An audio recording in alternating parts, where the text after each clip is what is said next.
नमो सतगुरु नमो जासम को न आन परम पुरुष होते अधिक गावे संत सुजान। महर्षि मित्रं हि महर्षि में ही महामहिमनांग महनीय कीर्ति नादानुसंधान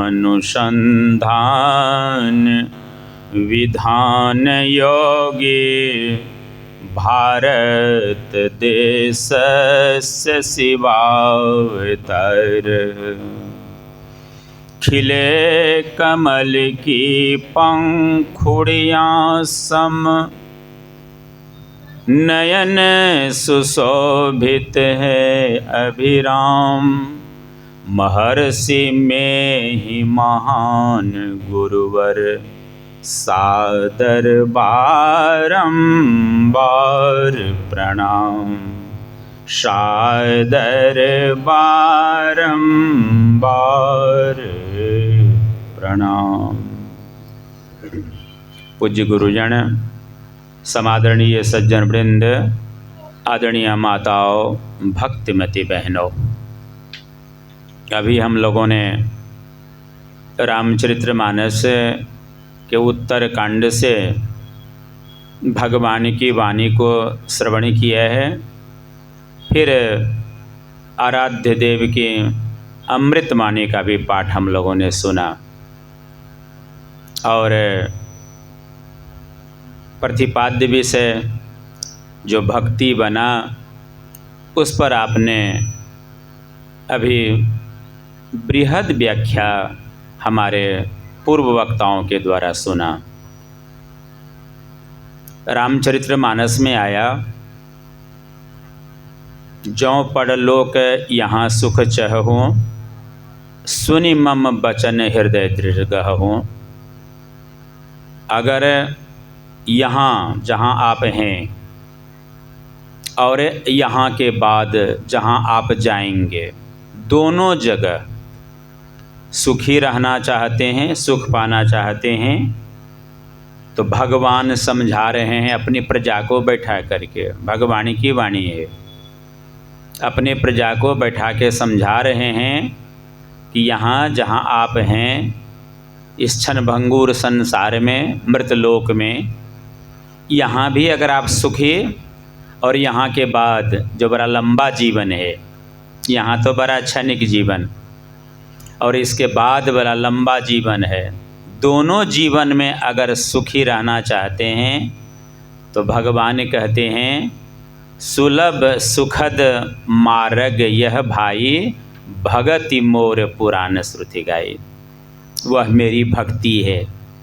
अगर आप दोनों यहाँ और वहाँ दोनों जगह सुखी रहना चाहते हैं तो वह मेरी भक्ति है। जो मेरी भक्ति को ग्रहण करता है, जो मेरी भक्ति को अपने जीवन में उतारता है और जीवन भर भक्ति करता है, तो वह दोनों जगह सुखी रहता है। और फिर आपने पाठ में भी सुना और व्याख्या भी सुनी आपने कि कौन भक्ति करेंगे जिससे दोनों लोक होगा हम लोगों का जय जयकार। तो वह सुना आपने कि भगति स्वतंत्र सकल सुख खाने, वह है स्वतंत्र भक्ति जो सब सुखों की खान है, भंडार है। और अभी आपने पूर्ववक्ता से सुना है, स्वतंत्र भक्ति मतलब एक और उसका उल्टा परतंत्र भक्ति। तो स्वतंत्र भक्ति सुख की खानी है, यही समझना है, यही जानना है। इस पर आपने बृहद व्याख्या भी सुना अभी कि भक्ति दो तरह की हो गई, भगवान समझा रहे हैं।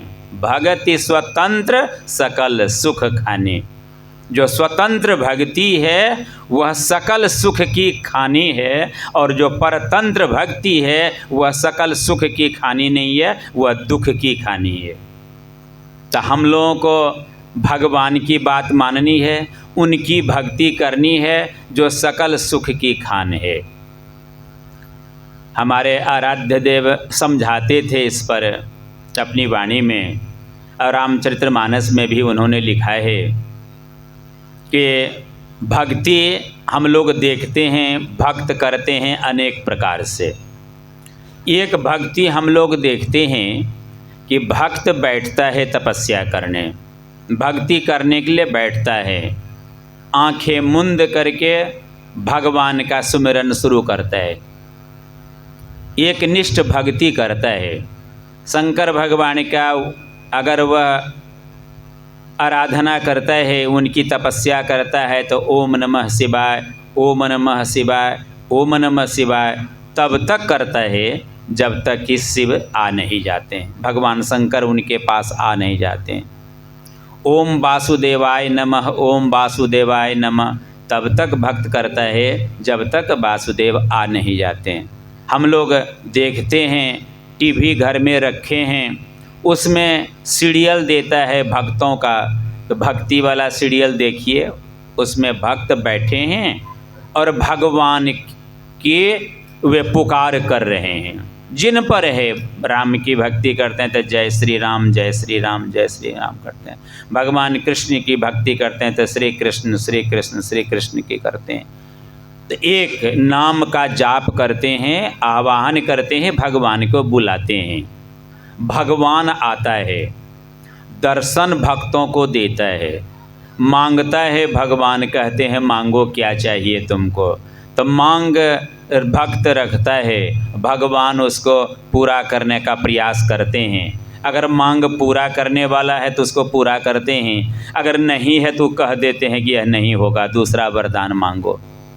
तो भक्त भगवान को पुकारते हैं और भगवान आता है, दर्शन देता है, और भक्तों का क्या हाल होता है ये हम आप खूब अच्छी तरह से जानते हैं।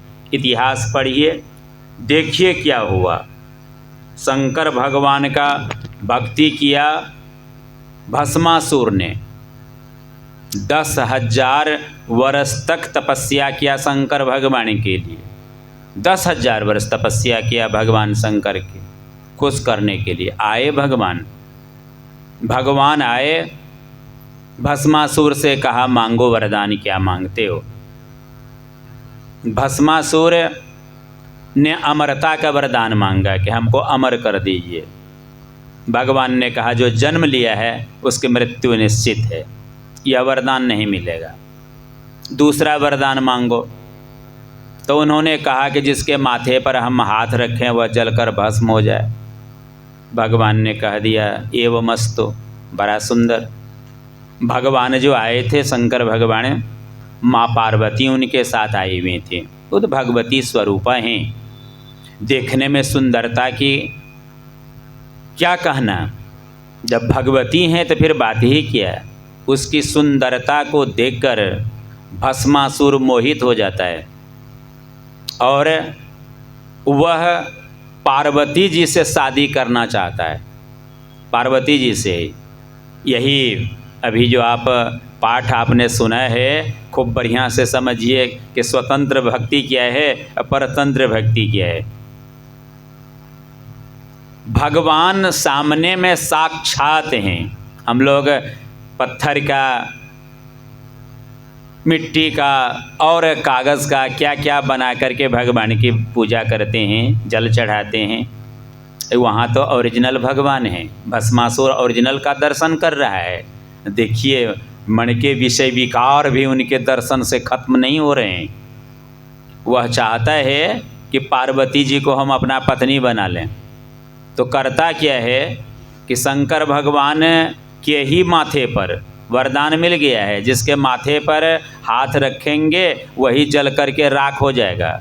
तो भस्मासुर शंकर भगवान के माथे पर ही हाथ रख करके उनको जला के राख कर देना चाहता है। उनको राख खत्म कर देते हैं और पार्वती जी से हम शादी कर लेंगे। हम आप सत्संग में बराबर सुनते हैं, धर्म चर्चा जहाँ होती है वहाँ हम लोग इसको सुनते हैं कि भस्मासुर के चलते भगवान को भागना पड़ा है, भस्मासुर ने उसका पीछा किए है, शंकर भगवान के माथे पर हाथ रखेंगे वह जल करके राख होगा, पार्वती जी से शादी करेंगे, जाते हैं पीछा करते हैं, भगवान भागते जाते हैं और भस्मासुर उसका पीछा करते जाता है। भगवान विष्णु क्षीर समुद्र में, क्षीर सागर में विराजित थे माँ लक्ष्मी के साथ। माँ लक्ष्मी कहती हैं कि प्रभु ये क्या हो गया? भोलेनाथ अपने वरदान देकर अपने वरदान में फंस गए, अब क्या होगा, अब कैसे उद्धार होगा? भगवान कहते हैं कि देखो आगे आगे क्या होता है। भगवान विष्णु आते हैं, माँ पार्वती का रूप धारण करते हैं और भस्मासुर जो भगवान शंकर को पीछा करते हुए जा रहा था उनको जलाने के लिए, राख करने के लिए, उसके बीच में माँ पार्वती आ जाती हैं जो भगवान विष्णु बने हुए हैं। आ जाती हैं पार्वती जी।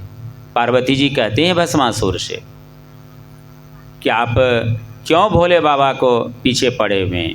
कहा बस उनको जलाऊंगा और आपसे शादी करूंगा।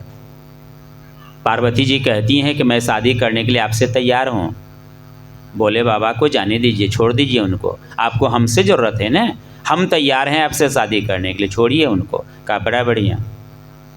तो कहा तब देर शुभ काम में देर किया, तो उन्होंने कहा भगवान रूपी पार्वती जी ने किया, भगवान शंकर हमको नटराज का नृत्य करके दिखाते हैं, मैं बड़ा प्रसन्न होती हूँ, आप भी वह नृत्य करके हमको दिखाइए और हमसे शादी कर लीजिए। वह तो कामांध था, विषय वासना में इस तरह से लिप्त था, वह सोचने की बुद्धि भी, विवेक समाप्त हो जाता है। दिनकर जी ने रश्मि रथी में लिखा है, जब नाश मनुज पर छाता है पहले विवेक मर जाता है। विवेक तो उसका समाप्त हो गया था भस्मासुर का, बस आगे पीछे कुछ नहीं देखा। वही नटराज नृत्य जो एक हाथ माथे पर और एक हाथ कमर पर रख करके नाचा जाता है, माँ पार्वती ने दिखा करके कहा बस यही नृत्य हमको करके दिखा दीजिए और आप हमसे शादी कर लीजिए। बस शंकर वही करते हैं। भस्मासुर एक हाथ अपने कमर पर रखते हैं और दूसरा हाथ जैसे वे अपने माथे पर रखते हैं तैसे भस्मासुर जल करके राख हो जाता है। यही वरदान दिया था भगवान ने, तुम जिसके माथे पर हाथ रखोगे जल करके राख हो जाएगा। उसी के माथे पर उसी का हाथ भगवान रख करके, रखवा करके उसका सत्यानाश करा दिया, सर्वनाश करा दिया। भस्मासुर सदा के लिए विदा हो गया। भगवान आए, भगवान का दर्शन किए, 10,000 वर्ष तक तपस्या किए, क्या मिला भस्मासुर को? यह है परतंत्र भक्ति। और हम आप जिस भक्ति की गंगा में गोता लगा रहे हैं, जिस महान पुरुष के शिष्य हम लोग बने हैं आराध्य देव के, उन्होंने जो हम लोग को भक्ति बताई है यही है स्वतंत्र भक्ति। वह स्वतंत्र भक्ति है, वह भगवान को पुकारा। भगवान आते हैं भक्तों को दर्शन देने के लिए, और जो दीक्षा लिए हैं संत मत से, हम लोग भगवान को पुकारते नहीं हैं, हम लोग भगवान के पास जाते हैं, बुलाते उनको नहीं हैं। जाने का भगवान के पास कैसे जाएंगे? तो मानस जप, मानस ध्यान, दृष्टि योग और नादानुसंधान की क्रिया करके यह जीव पीव के पास जाता है। अभी आपने सुना है आराध्य देव के अमृत वाणी में, वह जीव जानत तुम ही हो जाता है। यह है स्वतंत्र भक्ति। जो मानस जप करेगा, मानस ध्यान करेगा, दृष्टि योग साधन करेगा, नादानुसंधान सुरत शब्द योग की साधना करके जीव को पीव तक ले जाएगा, परमात्मा में मिलाएगा, वह नर रूप में नारायण बन जाएगा। बंदों गुरुपद कंज, कृपा सिंधु नर रूप हरि। वह मनुष्य के रूप में साक्षात परमात्मा बन जाता है। यह जो भक्ति है, यह जो साधना का क्रम है, ईश्वर परमात्मा के यहाँ जीवात्मा को पहुँचाने का, जो पूर्व वक्ता से आपने सुना है, ईश्वर अंश जीव अविनाशी। यह जीव जो हमारे अंदर में, यह अविनाशी जीव ईश्वर परमात्मा का अंश है, वह हमारे अंदर में है। तो उस परमात्मा के यहाँ कैसे जाएंगे? यही भक्ति है, स्वतंत्र भक्ति। जो यह स्वतंत्र भक्ति करता है वह मीराबाई बनता है, नानक सूर तुलसी बनता है, महर्षि में ही बनता है, रामकृष्ण परमहंस बनता है, नानक देव जी मंत बनते हैं। उनका जीवन धन्य धन्य हो जाता है, मानव जीवन सफल हो जाता है। यही भक्ति करने के लिए भगवान राम अपनी प्रजा को बैठा के समझा रहे हैं, यही भक्ति करनी है। अगर यह स्वतंत्र भक्ति करोगे तो तुम्हारा जीवन धन्य धन्य हो जाएगा। परतंत्र भक्ति में रहोगे तो सर्वनाश हो जाएगा तुम्हारा। इसलिए हम लोगों को स्वतंत्र भक्ति करनी है।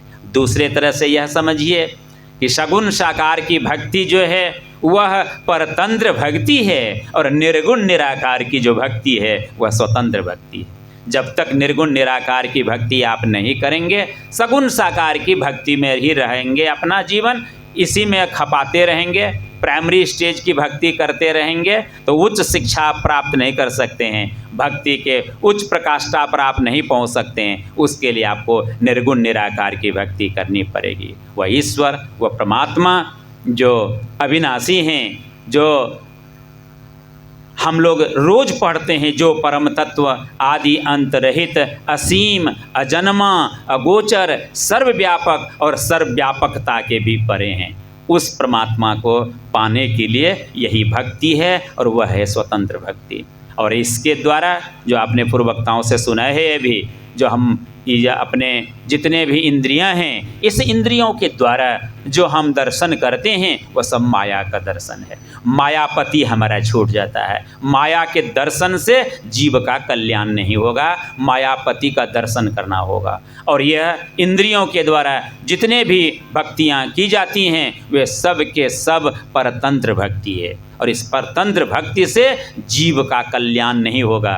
आपने प्रिय धर्मेंद्र जी से जो सुना है कि वह सुख जो सुख लग करके फिर दुख का मुख देखना नहीं पड़े, वह इस भक्ति में आपका नहीं होगा, परतंत्र भक्ति में नहीं होगा, वह स्वतंत्र भक्ति में होगा। वह सुख जो सुख को पाने के बाद फिर दुख का मुख देखना नहीं पड़ता है, वह है स्वतंत्र भक्ति। वह है, वही भक्ति के बारे में भगवान ने कहा, सुलभ सुखद मार्ग यह भाई, भगति मोर पुराण श्रुति गाई। यही भक्ति हमारी है। जो स्वतंत्र भक्ति करेगा तो वह जो है उनका जीव, वह मानव शरीर जो धारण किया उनका वह सफल हो जाएगा। वो भक्ति करने वाला अपनी प्रजा को बैठा करके भगवान समझा रहे हैं, यह भक्ति तुमको करनी होगी। हम लोग बरभागी कि हम लोग ऐसे संत सद्गुरु के शिष्य बनने का सौभाग्य प्राप्त हुआ, जिन्होंने स्वतंत्र भक्ति करने के लिए हमको आपको सिखाया है, बतलाया है। हम लोग स्वतंत्र भक्ति में लगें, मनोयोग पूर्वक गुरु महाराज का ध्यान करें, मनोयोग पर उनका जाप करें, बैठे रहिए, चलते फिरते। पूज्य केदार बाबा अपने प्रवचन में बराबर कहा करते हैं कि मानस जप और मानस ध्यान चलते फिरते करते रहो। जा रहे हैं, कुछ कर रहे हैं तो मन से जाप करते रहो, मन से ध्यान करते रहो। जब बैठो, बैठ करके विशेष प्रयास करो कि हम दृष्टि योग साधन करें। बहुत मतों में दृष्टि योग साधन से ही प्रारंभ किया है भक्ति का, लेकिन हमारे गुरु महाराज ने मानस जप और मानस ध्यान के द्वारा दृष्टि योग को सरल कर दिया है। जो मन हमारा संसार में बिखरा हुआ है, जप के द्वारा जप पर उसको लगाने से वो संसार का बिखराव जप पर आता है। और जिसका जप आप करेंगे, आप हमारा नाम लेते हैं तो हमारा फोटो आपके मन में आता है, हम आपका लेते हैं तो आपका फोटो हमारे मन में आता है। जाप जप रहे हैं गुरु महाराज का, गुरु महाराज की जाप अगर जब जपेंगे आप, जाप और आप जब दोनों रहेंगे, आप जाप और आप जब हो जाएंगे तो जपात सिद्धि प्राप्त हो जाएगी आपकी। इतनी शक्ति आपको हो जाएगा कि हमारे पॉकेट में क्या है आप वहीं से कह देंगे कि आपके मेरे पॉकेट में क्या है, मिट्टी के तर में क्या है ये वहीं से कह देंगे। गुरु महाराज का एक भक्त दिए, गुरु महाराज ने दीक्षा दिया, साधना करने बताया, मानस जाप उसका सिद्ध हो गया। जाप सिद्ध हो गया विद्यार्थी का, स्टूडेंट लाइफ में विद्यार्थी सिद्ध कर दिया। वो हाथ पर ऐसे कोयला घस देता था और पूछते, आप जो पूछते उस सब उसका उत्तर उस पर आ जाता था टोटल। अगर आप पूछते कि हमारी उम्र क्या है, तो वह साधक कोयला ऐसे घस देता था, उस पर एकदम उजला रंग का आ जाता था कि आप 70 बरस जिएंगे, 72 बरस जिएंगे, कितना जिएंगे, सारा उत्तर आ जाता था उस पर। सबके सब जो जो पूछता था सारा उत्तर वो आ जाता था। गुरु महाराज को सूचना मिली ऐसा ऐसा हो रहा है। गुरु महाराज ने मना करवाया कि कहिए उनको ऐसा नहीं करने के लिए, लेकिन वह माना नहीं, वो करते रह गया, यहाँ तक करते रह गया। गुरु महाराज ने कहा अच्छा ठीक है, उनको बुलाइए आश्रम, कुप्पा घाट बुलाइए। तो उनको कुप्पा घाट बुलाया गया, आए आश्रम। यहाँ आश्रम में उस समय में बहुत सारे विद्यार्थी रहते थे, जो पुराने सत्संगी हैं जानते हैं, बहुत सारे विद्यार्थी रहते थे। विद्यार्थी रख करके वहाँ पढ़ाई करते थे आश्रम में। तो विद्यार्थी सब जब जाना कि वो आए हुए हैं यहाँ, हल्ला हो गई थी सब जगह उनके बारे में, तो विद्यार्थी सब भी पूछना शुरू कर दिया, हम कौन डिवीज़न पास करेंगे, करेंगे कि नहीं करेंगे, हमको नौकरी मिलेगी कि नहीं मिलेगी। तो जो जो कहता था वो हाथ में कोयला लगा देता था, ऐसे घस देता था, सबका उत्तर आ जाता था। यहाँ तक कि महात्मा सब जो हमारे थे, गैरिक वस्त्रधारी महात्मा सब भी, वे सब भी पूछने लग गए कि हमको मोक्ष मिलेगा कि नहीं, कब हमारा हमको हमारी मृत्यु होगी, हमारा गति कैसा होगा, मरने के बाद हम किस शरीर में जाएंगे। ऐसा बात हमारे गैरिक वस्त्रधारी महात्मा सब भी पूछने लग गए। तो पूछने लग गए तो सबका उत्तर उस पर आने लग गया। गुरु महाराज के नज़दीक उस लड़के को लाया गया गुरु महाराज के सामने। तो गुरु महाराज के सामने भी एक महात्मा ने पूछ दिया। तो गुरु महाराज सामने हैं, जो हमारे मालिक हैं, जो लीलाधारी, जिन्होंने दिया था पावर, उन्हीं के सामने, मालिक के सामने ही खेल दिखाना शुरू कर दिया। जैसे पूछा, पूछने के बाद उत्तर वह कोयला घसते रह गया, कोयला कोयले रह गया, उस पर कोई आंसर उत्तर नहीं आया। संत कबीर साहब ने कहा, कच्ची कली एक तोरी के मलिया पछताया हो। अभी बस साधना की शुरुआत हुई थी, कच्ची कली ही थी, तोड़ दिया उसने, साधना समाप्त कर दी। इतनी शक्ति, जो शक्ति के बारे में आपने सुना कि सारा हाथ में आ जाता था, ये सब मानस जाप में होता है। पहली में इतनी सिद्धि प्राप्त हो जाती है उसको कि आप जो चाहेंगे सो हो जाएगा। पहली साधना में ये है स्वतंत्र भक्ति की पहचान, जो मानस जप मनोयोग पूर्वक कीजिए। और जाप जब आपका सिद्ध हो जाएगा तो जिनको आप पुकार कर रहे हैं हूबहू आपके सामने आ जाएंगे। परमाराध्य श्री सद्गुरु महाराज का सिंहासन लगा हुआ है, हम लोग सबके सब दर्शन कर रहे हैं, लेकिन आँख खोल करके दर्शन कर रहे हैं। जब आँख बंद करके इसी तरह का भीतर में दर्शन हो जाएगा, गुरु की मूर्ति हृदय बसाई, जो इच्छा सोई फल पाई। गुरु महाराज के दर्शन आपके हो जाएंगे, जो चाहेंगे आप सो आपको मिल जाएगा, जो जो चाहेंगे। कल्प वृक्ष गुरुदेव मनोरथ सब सरे। गुरुदेव कल्प वृक्ष होते हैं। हम आप सत्संग में जाते हैं, लोग बराबर सत्संग में प्रोग्राम कराते रहते हैं कि सर मेरे यहाँ सत्संग, मेरे यहाँ सत्संग। बाबा लोगों को फुर्सत नहीं मिलता है सत्संग करने का। काहे? कबूले थे गुरु महाराज को कि यह हो जाए तो हो गया, सत्संग करना है। तो सत्संग करने हमारे, अभी आपने सुना है श्रद्धेय भुवनेश्वर बाबू से हम लोग वही सब मांग लेते हैं। तो जो सोना का लीट दे सकता है, मिट्टी का ढेला वह नहीं दे सकता है। ये सब तो मिट्टी का ढेला है। जो भक्त हमारा मांगता है गुरु महाराज उसको पूरा कर लेते हैं और भक्त सत्संग कराता है उस खुशी में। तो महात्माओं को, बाबा लोगों को सत्संग करते फुर्सत नहीं मिलता है। यह होता है जो साधना करेंगे, ध्यान करेंगे, थोड़ी सी भी साधना उनकी अगर बढ़ जाएगी तो जो जो मांगेंगे गुरु महाराज आपको दे देंगे। ऐसे महान गुरु के भक्त हैं हम लोग। गुरु महाराज आएंगे आपको मानस ध्यान में। यह दोनों साधना मन के सिमटाव का है। मन जो हमारा संसार में फैला हुआ है उसको जाप पर लगाना है, एक नाम पर लगाना है, एक रूप पर लगाना है। ये मन हमारा हो गया, सिमट गया, एक रूप पर आ गया। भगवान कृष्ण ने अर्जुन से कहा पहले हमारे साष्टांग अंग का ध्यान करना, उसके बाद हटाकर मेरे मुस्कान युक्त चेहरे का ध्यान करना। वही हमारे आराध्य देव ने भी बताया है कि हम लोग गुरु महाराज के मुस्कान युक्त चेहरे का ध्यान करेंगे, उसको भी हटा करके तब दृष्टि योग साधन करेंगे। यहीं गुरु खोलिए वज्र कपाट अंधेरी सन्मुख की। यही वज्र कपाट जो है यह खुलेगा हमारे पूज्य व्यासानंद जी महाराज अपने प्रवचन में बराबर कहा करते हैं कि दरवाजे पर लगे रहिए, खटखटाते रहिए। आज न कल खटखटाते खटाते दरवाज़ा खुलेगा, अंधकार का फाटक खुलेगा, प्रकाश मंडल में गमन करेगा जीव, और जीवन उनका धन्य धन्य होगा। लगते रहिए, लगाते रहिए, आओ वीरो मर्द बनो, अब जेल तुम्हें तजना होगा। मन निग्रह के समर क्षेत्र में सन्मुख थिर डटना होगा। डट करके एकदम देखते रहिए। दृष्टि योग साधन इसी को कहते हैं, बस सामने में देखना है, एक टक देखत रहो, आप ही वह बिंदु जल के पट गिरा निर्खत रहो। आंख बंद करके देखते रहिए। देखते देखते देखते देखते सुखमनिया में मोरी नजर लागी, अगल बगल कहूँ दृष्टि न डोले, सन्मुख बिंदु पकड़ लागी, सुखमनिया में मोरी नजर लागी। क्या हो गया?